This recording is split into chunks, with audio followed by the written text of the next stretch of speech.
ডিপজল বার কি ক্ষতি করছি? একটা দুই ডিপজল বার কারণে আমি শাড়ি করে বোর্ডিং এ নিতে চাই। বাংলা সিনেমার পরিচিত খল অভিনেতা মনোয়ার হোসেন ডিপজলের বিরুদ্ধে এক তরুণী মামলা করেছেন, যেখানে মারধর ও শরীরে রাসায়নিক তরল ঢেলে দেওয়ার অভিযোগ তুলেছেন তিনি।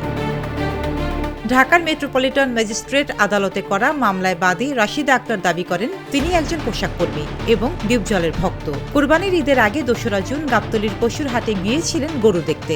জানতে পারেন হাটের একটি অফিসে অভিনেতা ডিপজল আছেন।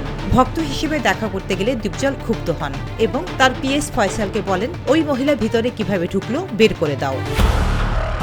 রাশিদার দাবি, এরপর ফয়সাল সহ কয়েকজন তাকে জোর করে টেনে বের করার সময় পড়ে গিয়ে আঘাত পান তিনি। প্রতিবাদ করলে তার হাত রশি দিয়ে বেঁধে ফেলা হয় এবং একাধিক ব্যক্তি কিল ঘুষি লাথি মারেন। এরপর ফয়সালের নির্দেশে একজন গ্যালন এনে দেন, যার ভেতরে থাকা তরল পদার্থ রাশিদার শরীরে ঢেলে দেওয়া হয়। ঘটনার পর বাসায় ফিরে যান তিনি। পরদিন সকালে শরীর জ্বালা ও ফোস্কা দেখতে পেয়ে ঢাকা মেডিকেল কলেজ হাসপাতালে চিকিৎসা নেন।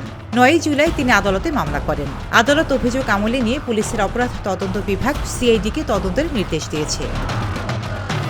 এদিকে এই প্রেক্ষাপটে নিজের অবস্থান স্পষ্ট করে ফেসবুক স্ট্যাটাস দেন ডিপজল। তিনি লেখেন, একজন পাগল ভক্তের কর্মকাণ্ড পুঁজি করে মিথ্যা মামলা দিয়ে আমাকে হয়রানি করা হচ্ছে। ডিপজলের দাবি, ওই নারী বহুবার এফডিসিতে এসে তাকে নিজের অসহায়তার কথা বলে আর্থিক সহায়তা নিয়েছেন। ৫০,০০০ টাকা একবার, পরে কয়েক দফায় ১০ বা ২০,০০০ টাকা করে। এসব সাক্ষাতের ভিডিও সোশ্যাল মিডিয়ায় রয়েছে বলেও তিনি উল্লেখ করেন।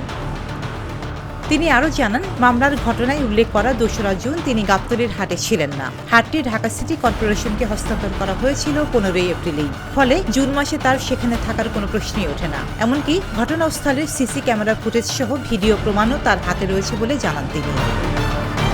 ডিপজল পুরো ঘটনাকে উদ্দেশ্য প্রণোদিত হয়রানি হিসেবে উল্লেখ করে বিচার প্রার্থনা করেন সবার কাছে। রোজিনা রোজি, দেশকাল নিউজ।